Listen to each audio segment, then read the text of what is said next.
बहुत बढ़िया अवसर है। मंत्र न चले नाम चला लो, नाम न चले तो चतुरासी जी गुनगुनाने लगो। बिल्कुल अवसर मत दो। जैसे दुश्मन नीचे गिर पड़ा है, आप ऊपर चढ़े हो, अब उसको ऊपर आने का अवसर मत दो। ऊपर आने का अवसर दिया तो अब आपको ऊपर आने का अवसर दुश्मन नहीं दे पाएगा। ध्यान रखना, एक बार अगर अब मन चढ़ गया आपके ऊपर और मनमानी आचरण करा लिया तो आपको भजन लायक नहीं रखेगा, क्योंकि वो समझ चुका है कि तुम ऐसी जगह पहुंच चुके हो कि अगर अब हम इसको हरा ना पाए तो मुझे जिंदगी भर इसका गुलाम बनना पड़ेगा। मन ने देख लिया है कि अब हम मारे जाएंगे, अब मुझे मरना पड़ेगा, तो वो आखिरी कोशिश करके आपका नाश करेगा। बस आप सावधान हो जाओ। इस समय आपके घुटने उसके गर्दन के ऊपर हैं, ऐसा समझो, क्योंकि सदगुरु आश्रय, संत आश्रय, सत्संग, नाम धाम आश्रय। अब वो विचलित हो रहा है, भड़बड़ा रहा है, कोई तो मिले ऐसा, थोड़ा तो हमें जीवन दान दे, क्या विषय भोग, थोड़ा तो मुझे विषय सेवन करने को मिले।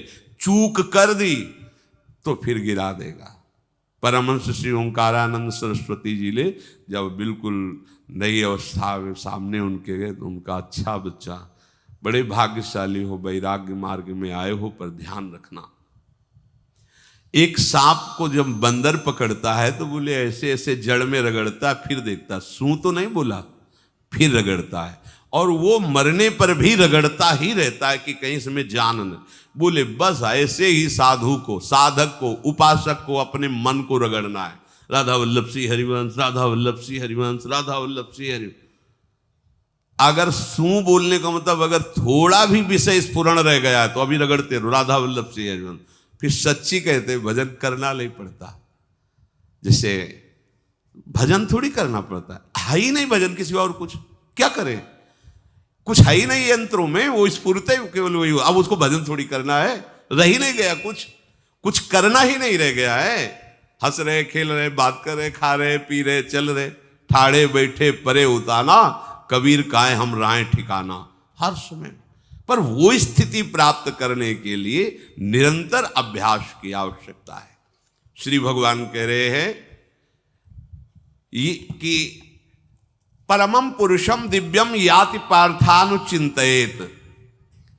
जो मेरा सदैव चिंतन करता रहता है, दिव्य परम पुरुष का साक्षात्कार उसको अपने चित्त में ही हो जाता है। चित्त स्थान भगवान वासुदेव का है। शरीर छोड़ने के बाद नहीं, शरीर रहते ही ऐसी आनंद की वृत्ति उदय होती है। अब उनके लिए शब्द ही नहीं तो क्या वर्णन करें। ऐसी आनंद की उसी आनंद में वो आनंद समुद्र प्रभु प्रकाशित होने लगते हैं। पर उस आनंद में जहां आपका थोड़ा प्रवेश होता है, आप उलझ करके विषय की तरफ चले जाते हैं। ध्यान देना हमारी इस बात को, यह अनुभवगम्य बात कहते हैं। जब आपको भजन का थोड़ा आनंद मिलेगा तो आप थोड़ा निश्चिंत जैसे होते हैं, उसी समय मन आपको विषयों में फंसा देगा। जब आपको भजन का अभ्यास बढ़ने लगे, आनंद मिलने लगे, तो आपको उदासीनता बढ़ानी है, हंसना नहीं है, लोगों से मिलना नहीं, खेलना नहीं है, क्योंकि इस समय चढ़ाई का है। आनंद स्फुरित होने लगा, बचाओ, बिल्कुल आसपास से सुरक्षित हो जाओ। वो आनंद ही आपको ऊपर ऐसी स्थिति में ला देगा जहां ये विषय नहीं ले जाएंगे। भगवान कह रहे परमम पुरुषम दिव्यम याति पार्थानुचिंतयन्। जो निरंतर अभ्यास चिंतन का करता है, उससे चित्त में ही भगवत साक्षात्कार हो जाता है। अगर आप सावधान नहीं रहेंगे, चिंतन सही नहीं रहेगा आपका, तो किसी भी अवस्था में ये विषय चिंतन छूटने वाला नहीं। अभी हमारे पास अवसर है, अभी हमारे पास समय है, चूको मत। ये बहुत सूक्ष्म लड़ाई है, ये कोई बाहर के लाठी डंडा गोली वाली लड़ाई नहीं है, ये अंतर की लड़ाई है। इसमें बड़े बड़े हार जाते हैं। अगर कोई जीत पाता है तो एकमात्र भगवान को समर्पित चित्त वाला जीतता है। हमें लगता है आपको बढ़िया समर्पण का अवसर है। अब आप ये जो मना किया जाता है, उन विषयों का भोग करते हैं, विषयों का सेवन करते हैं, तो फिर ऐसा लगता है अब हम नहीं कर पाएंगे, हमारे पास कोई चांस नहीं रह गया कि अब आपको संभाल सके। इसलिए आप सहयोग कीजिए।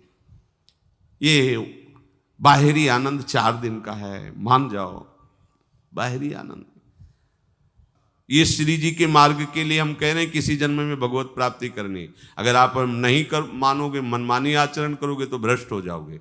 ये संसार का स्वरूप है, किसी न किसी बहाने से वो आपको सतमार्ग से हटाएगा। ना किसी को घर आने दो, ना किसी के घर जाओ, ना किसी को रंग लगाओ, ना किसी से रंग लगवाओ।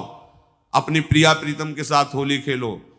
यहाँ जो सत्संग हो रहा है ठीक है, सुना, एकांतिक किया, कुटिया में जाओ चुपचाप, अपने श्री जी को रंग लगाओ, श्री जी के सामने पद गाओ, श्री जी के सामने नाचो, उन्हीं तो भावना में उनके साथ खेलो, किसी और की जरूरत नहीं। कोई अब दूसरा हमें छुए, दूसरा कोई हमारा अपना बने, अब हमें जरूरत नहीं है। देखो हमारी भाषा समझ में आ रही हो तो समझ लेना, नहीं बाद में पछताओगे। किसी को भी अपने साधन कक्ष में प्रवेश मत दो, किसी को अपनी कुटिया में मत आने। अब आप यहाँ गृहस्थ नहीं हो, यहाँ भी रह रहे हो, भले गृहस्थ वेश में रह रहे हो, आप वनवासी हो, आप श्री जी के उपासी हो, कोई व्यवहार की जरूरत नहीं। जब ऐसे रहोगे तो श्री जी आएंगे आपसे खेलने। निष्ठा, हृदय में निष्ठा। अब व्यवहार की गुंजाइश नहीं रह गई, हमारे पास समय नहीं व्यवहार का। हमारी बातें मान लो पर आप लोग मानते नहीं हो, इसलिए रंग नहीं चढ़ पा रहा। अरे वो बेचैन है आपके साथ खेलने के लिए, उनकी तरफ जब देखो ना तो बेचैन है, पर उनकी तरफ कोई देखना ही नहीं चाहता। वो तो यही से फुर्सत नहीं मिलती भोगों से खेलने के लिए, संसार के राग में खेलने के लिए। अरे वो तो लालायित है, वो तो खुशी हो रहे कि ये हमारा शरणागत हो गया, अभी हमारी सहचरी बनेगा, हमारी सेवा में आएगा।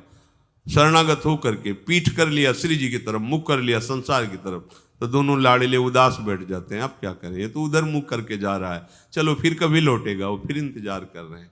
विमुख भये निमिषो ना अकृपा, जब चिते तब।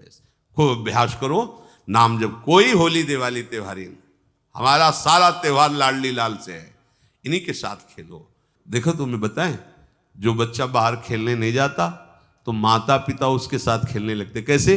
घुटने के बल चल रहा है तो वो पिता भी घुटने के बल चलेगा उसके साथ साथ। वो तोतली बोलेगा तो वो भी तोतली बोलेगा। देखा है कभी ऐसा? ऐसा कर। तो ये हमारे स्वामी भी जब देखेंगे कि अरे ये तो किसी से राजी नहीं है, केवल हमसे खेलना चाहता है, इनके लाने का एक ही उपाय है, ध्यान रखना, अनन्य व्रत। नहीं चाहिए हमें और। जैसे कल आप सुन रहे थे, पपीहा बन के रहू रे, बस यही चातक व्रत नहीं, हमें नहीं चाहिए। अगर हमारे रंग पड़ेगा तो लाडली लाल का पड़ेगा।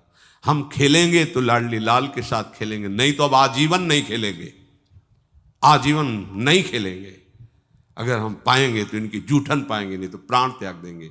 जिएंगे तो वृंदावन में जिएंगे, नहीं जीवन। ये व्रत चाहिए। काहे को व्यर्थ समय नष्ट कर रहे हो? धारण करो अनन्य निष्ठा का व्रत। इनको अपनी तरफ आकर्षित करने के लिए अनन्यता ही व्रत है। रसना कटो जो अन रटो, निरखी अन फुटो, नयन श्रवण फुटो जो अन सुनो, श्री राधा जसमैन। कोई भी सत्संगी कोई व्यसन न करे, अन्य किसी से संपर्क न करे, खूब पद गाओ, खूब नाचो, अपना दरवाजा कुटिया का बंद करके खूब रो, नाचो, खेलो, कूदो, उन्हीं से वो खेलने लगेंगे। उनको चैन नहीं है आपके सिवा, आप चैन से रह रहे हो। हमारे प्रिया प्रीतम आपका इंतजार कर रहे हैं, तभी आप पर हेतु की कृपा की। ये बात अंदर की समझो। प्रिया प्रीतम अंदर से आपको बहुत प्यार करते हैं, पर हम देखते हैं कि आप प्रिया प्रीतम से प्यार नहीं करते। आप संसार की तरफ बढ़ते जा रहे हो, हाथ फैला खड़े, मेरी तरफ आ जा। ये हमारे भगवान नहीं हैं, ये हमारे लाडली लाल हैं। हम इनको भगवान नहीं, ये तो प्रेम के खिलौना दो खेलत है, प्रेम खेल। हमारे रसिकों ने इनको भगवान नहीं माना। अगर कोई संकट आया तो अपने आंचल में छुपा के इनको लेके भागे। ये नहीं सोचा कि अखिल लोक ब्रह्मांडों का ईश्वर, इसको छुपा के भागने की क्या जरूरत है। चाहे बिहारी जी को, चाहे राधा वल्लभ लाल को, जब कभी कोई ऐसा भय आया है तो ऐसा नहीं सोचा कि भगवान रक्षा करेंगे, नहीं, इनकी रक्षा हमें करनी है। इनको छुपा करके, कभी काम वन में राधा वल्लभ लाल को, कभी बिहार वन में से बिहारी जी महाराज, छुपा छुपा के अपने अपने ठाकुरों। तो हमारे ये लाडले हैं, प्यारे हैं, इन्हीं के साथ खेलना है, इन्हीं में रहना है। अब इन्हीं के पास रहना है, इन्हीं में रहना है। दो बात ध्यान रखो, इन्हीं के पास रहना है, इन्हीं में रहना है, बस। अब यही हम नहीं कर पाते, वही जो शुरुआत सत्संग में की थी, सबकी ममता ताग बटोरी, मम पद मन। ये भारी बात है, भारी बात है। जितनी जल्दी आप उदास हो जाओ संसार से, उतनी जल्दी मुस्कुराहट आ जाएगी प्रिया प्रीतम के मुख में आपके लिए। आप जब मुस्कुरा रहे उधर तो वो उदास बैठे कि हमारी तरफ क्यों नहीं देख रहा। अब हमें अपने प्यारे को उदास नहीं करना, प्यारे को मुस्कुराहट से युक्त करना है। क्या हम उदास हो जाएं? ताते मौन रहे वो उचित है, जगते भयो फिरे बैरागी, वृंदावन रस में अनुरागी। इसकी खूब चिंतन परायण रहो, कोई भी विषय का सेवन ऐसा ना करो जो आपकी बुद्धि भ्रष्ट कर। कोई आपने ऐसा गंदा व्यसन, गंदी बात, गंदी चेष्टा, आप परसों नरसों, फिर आगे क्या? आपका जो साधन मार्ग वो ढक जाएगा, फिर प्रमाद छा जाएगा। हमें किसी भी उत्सव में, किसी भी उत्साह में अपनी प्यारी जू की अनन्यता और सिद्धांत को नहीं छोड़ना, अपने मार्ग में चल। ये अध्यात्म है, अध्यात्म। ये दान पुण्य की बातें नहीं है, ये लोक लोकांतर में भटकने की बातें नहीं है, सीधे भगवत प्राप्ति की बातें हैं। यत करोषि, जो भी तुम करोगे वो तुम्हें अपने आराध्य देव के लिए करना है, आराध्य देव को समर्पित करना है। देहाभिमान अभी कुछ ही समय में गलित हो रहा है, ऐसा आपको अनुभव होने लगेगा। कैसे समझेंगे?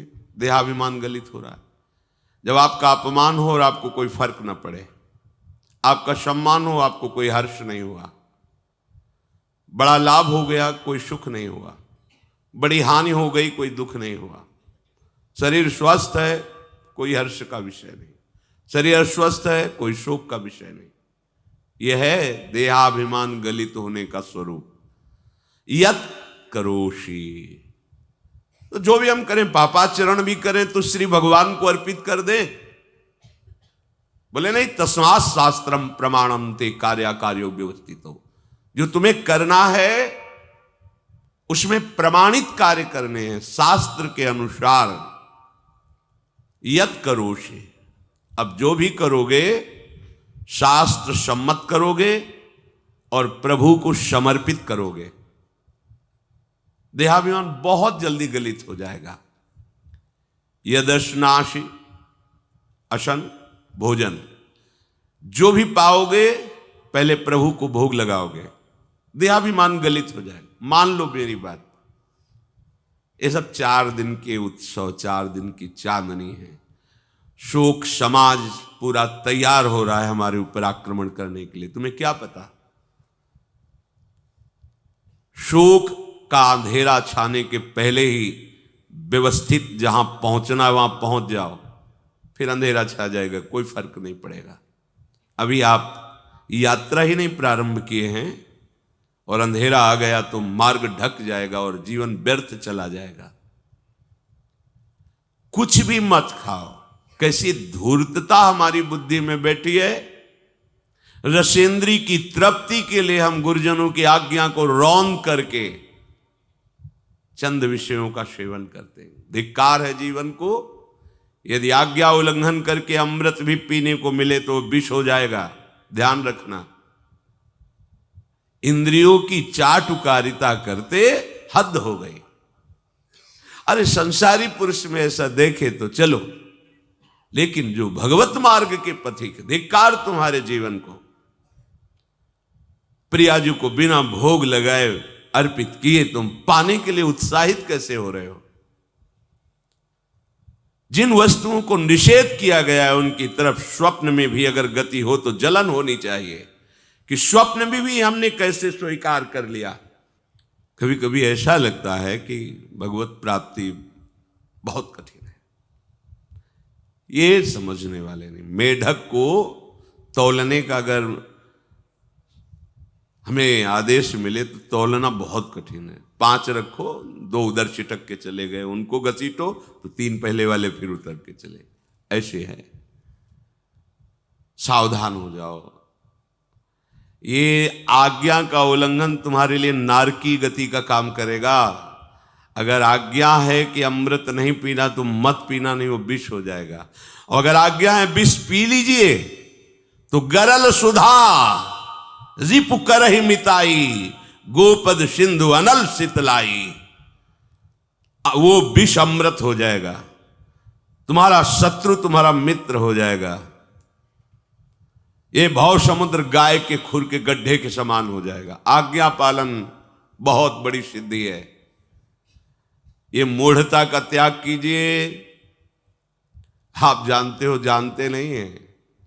नहीं, तुम नहीं जानते हो, तुम्हें वो जान रहे हैं। अगर तुम अपना आनंद चाहते हो, सुख चाहते हो, तो आज्ञा पालन करो। इसी से देहाभिमान गलित होगा।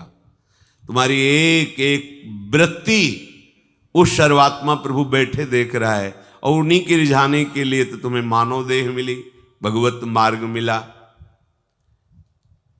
ये ध्यान रखो, एक बार भी बिना भोग अर्पित किए हुए जो पाओगे वही तुम्हारी बुद्धि भ्रष्ट कर देगा।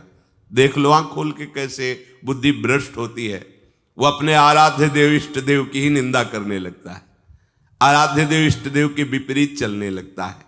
ये बुद्धि गिरी मतलब सर्वनाश, जो शास्त्र में कहा गया है, कामः संजायते क्रोधा क्रोधा स्मृति विभ्रमा स्मृति भ्रंशात् बुद्धिनाशो। बुद्धिनाश को ही कहा गया प्रणश्यति, नष्ट हो गया, वो किसी काम का नहीं। यत करोषि, जो भी कर रहे हो वो प्रभु के लिए हो और प्रभु को अर्पित करो। यदश्नाश, जो भी असन भोजन करते हो, जो भी तुम्हारी जिह्वा में जाए, अगर तुम इसी जन्म में भगवत प्राप्ति करना चाहते हो तो बिना भोग लगाए मत पाना, मान लीजिए। फिर कह रहे यज्जुहोषि, जो भी तुम, हवन का तात्पर्य होता है भागवतिक कार्य करते हो, वो प्रभु को अर्पित कर दो,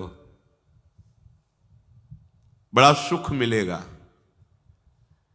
जो तुम ददाशी, किसी को भी कुछ भी देते हो, प्रभु को दे दीजिए। देने के पहले उसमें भाव कीजिए, राधा वल्लभ लाल इसके हृदय मंदिर में बैठे हैं। अब भोजन जल वस्त्र जो भी आपको उसको दिया तो उस व्यक्ति को नहीं दिया, सीधे ठाकुर जी को दिया, राधा वल्लभ लाल को दिया।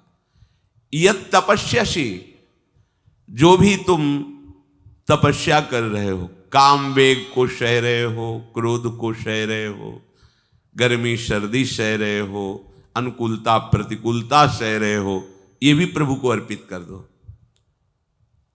भगवान आदेश कह रहे हैं तत्कुरुष्व मदर्पणम।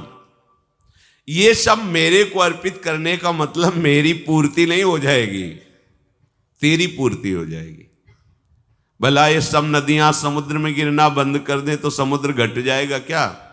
यद्यप समुद्र प्राकृतिक है, चिदानंद नहीं, भगवान तो चिदानंद समुद्र है। कोई भी नदी चाहे बाढ़ युक्त जाके गिरे या गिरना बंद कर, समुद्र में कोई फर्क नहीं पड़ता। इसीलिए सेवक जी ने कहा है, मांगो मन मनुष्य दासी अपनी कर, पूर्ण काम सदा हृदयम।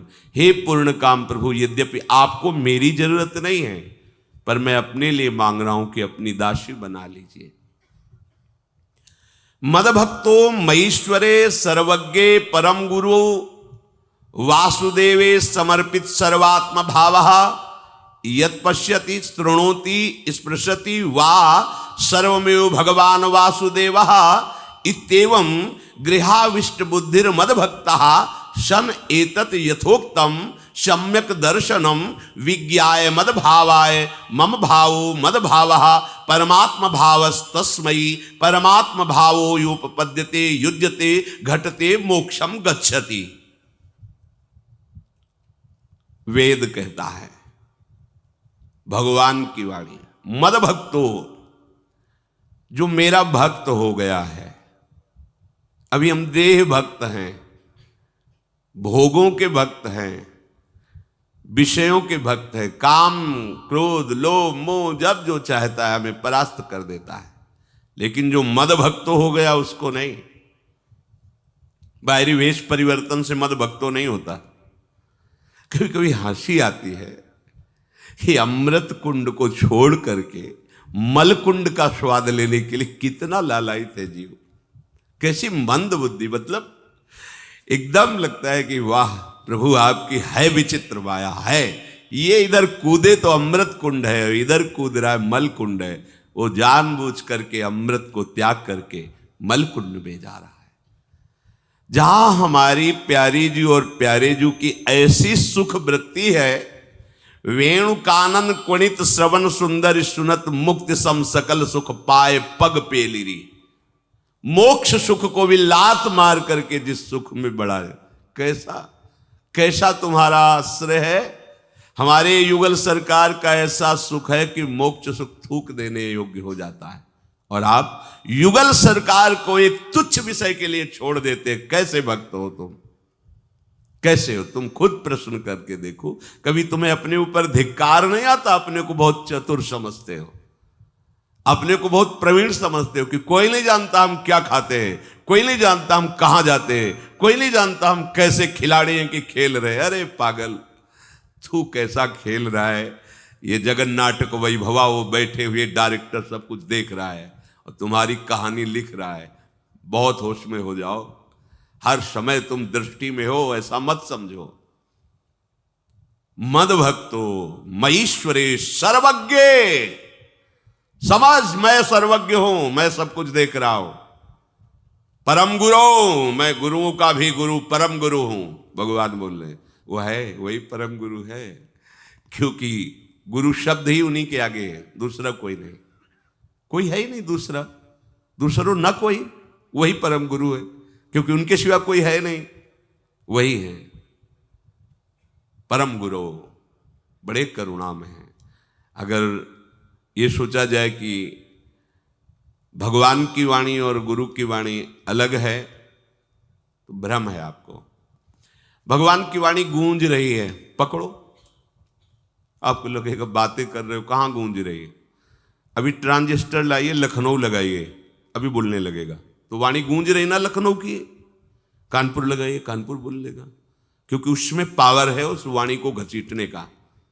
एक यंत्र जैसा तुम्हारे अंदर तो पावर नहीं है, तुम अपने को बहुत पावरशील समझते हो। एक इतना बड़ा ट्रांजिस्टर लाइए, उसे आप अभी लगाइए बंबई, वो अगर स्टेशन आ रहा पकड़ में तो बोलने लगेगा कि बंबई की आकाशवाणी से बोल रहा हूं। आकाशवाणी पकड़ रहा है वो। तुम्हारे अंदर कितनी सामर्थ्य है। तुम गुरुवाणी सामने से नहीं पकड़ पा रहे हो, आकाशवाणी क्या पकड़ोगे?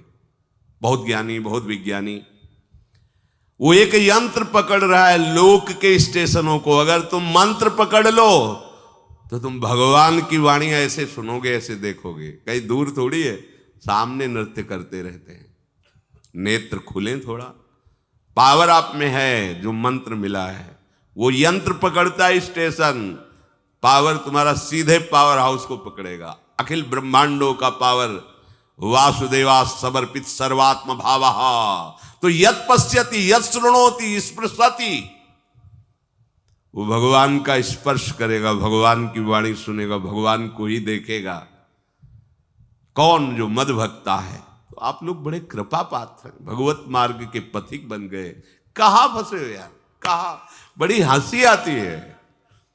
साधक अपने छोटे से दोष को पहाड़ की तरह देखकर व्याकुल हो जाता है और गुरु और भगवान से पुकारता है, नाथ देखो मैं ऐसा, मुझे बचा लो। प्रभु अभी तक समर्पण नहीं हो पाया, उसे अपने में फुर्सत नहीं। जो मेरा हो जाता है वो निरंतर मेरा चिंतन करता है, इसलिए मैं उसको सुनाई देता हूं। तुम किसका चिंतन कर रहे हो? संसार का। तो क्या सुनाई दे रहा है? संसार। तुम किसको देखना चाहते हो? संसार को। तो क्या दिखाई दे रहा है? स्त्री पुरुष दोष गुण। भगवान कह रहे मद भक्तो, जो मेरा भक्त है वो यत् पश्यति शृणोति स्पृशति। प्रभु स्पर्श में आते, केवल देखने में ही नहीं आते। क्या भगवान को ध्यान में देख लिया? ऐसा नहीं। जैसे आप गले लगते ऐसे प्रभु